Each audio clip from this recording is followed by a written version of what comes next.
un petit peu avec les journalistes casqués qui sont en zone de guerre. Et vraiment, sont-ils en zone de guerre? Alors regardez, cette journaliste qui est là pour nous dire que la situation est extrêmement douloureuse, extrêmement délicate, alors que la dame sort avec son vélo pour aller faire ses courses.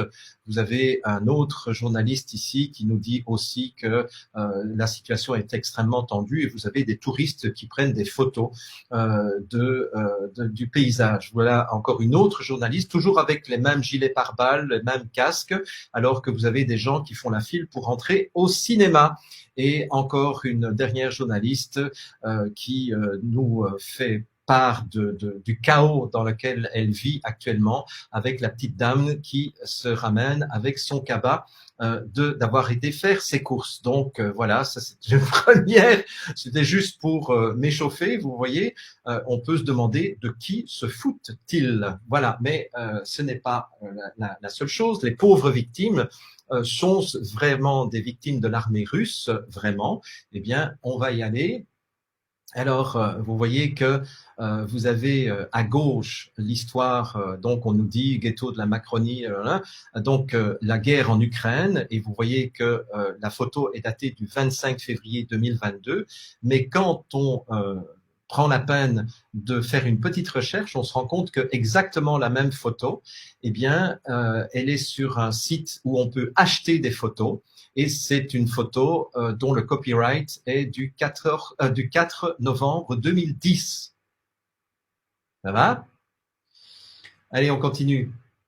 Celui-là, ça c'est un héros de la guerre, c'est un journaliste. Et donc, ce qui est noté, c'est we are set to announce that the first American casualty of the Ukraine crisis has taken place. Donc, ça veut dire nous sommes tristes d'annoncer que la première victime américaine de la crise d'Ukraine a eu lieu. Toutes nos pensées et nos prières pour la famille de l'activiste Bernie Gorse, qui est mort ce matin après avoir sauté sur une bombe russe. Vous voyez sa tête, voilà. Donc, et donc c'est bien du 23 février 2022.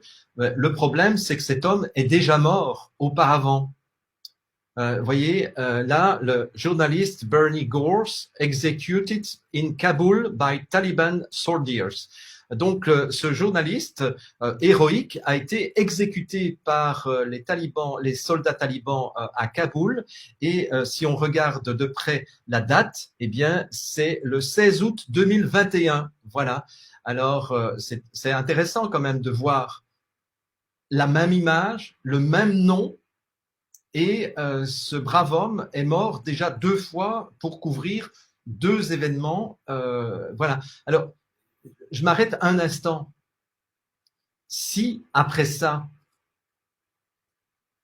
vous avez encore envie de croire les médias un instant, juste un instant, je pense que vous devez être malade mental, schizophrène, autruche, ascendant, je ne sais pas quoi, mouton peut-être, mais attendez, on se fout de notre gueule là.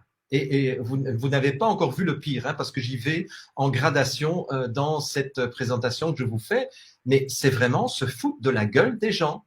Et c'est avec des choses comme ça que la population va être derrière leurs dirigeants en Europe et aux États-Unis pour dire oui, il faut aller défendre le peuple ukrainien. Ça me fait vraiment penser à ce qui s'est passé au moment des attentats de Charlie Hebdo, qui là aussi était une attaque sous faux drapeau, évidemment, et ce ne sont pas des islamistes qui ont été massacrés les gens de Charlie Hebdo, mais bon, on y reviendra un autre jour si vous voulez.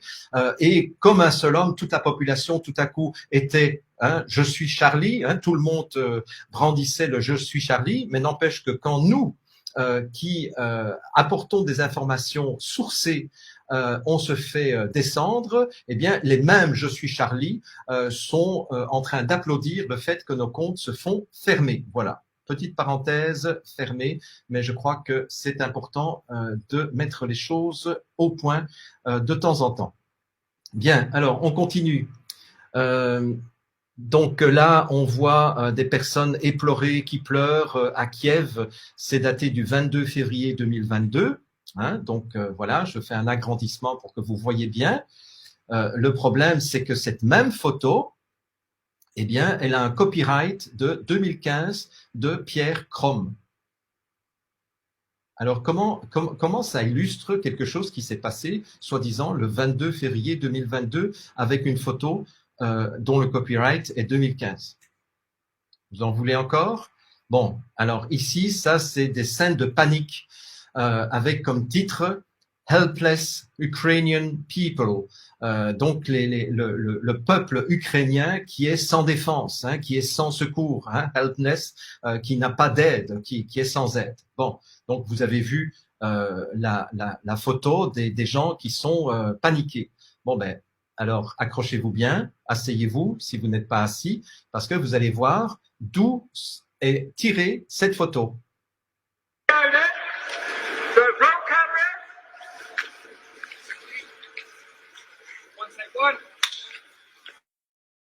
Here we go, and action!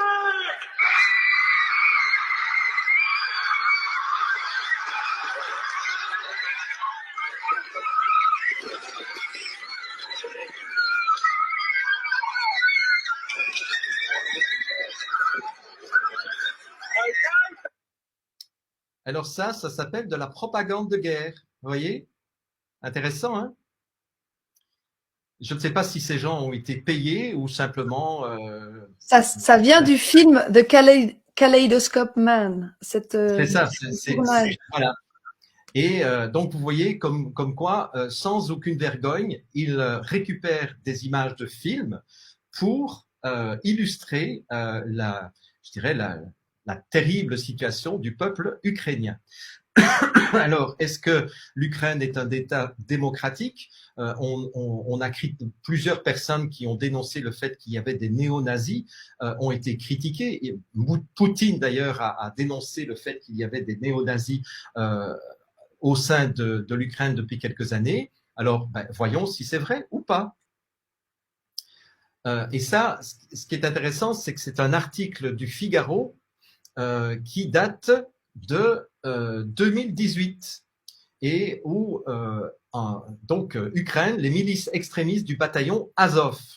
Et voici ce que le Figaro, qu'on ne peut pas qualifier de complotiste, disait en 2018, fondé dans l'ombre de l'ancien mouvement paramilitaire réputé pour ses codes esthétiques néo-nazis, les milices Droujini dispersées dans toute l'Ukraine grandissent. Des groupuscules qui témoignent d'un regain de la fibre ultranationaliste au cœur d'un pays fatigué par 4 ans de conflit. C'était en 2018 et je rappelle que depuis 2014, il y a eu des opérations ourdies par la CIA pour déstabiliser le régime et pour mettre des hommes de leur bord à la tête de l'Ukraine. Voilà.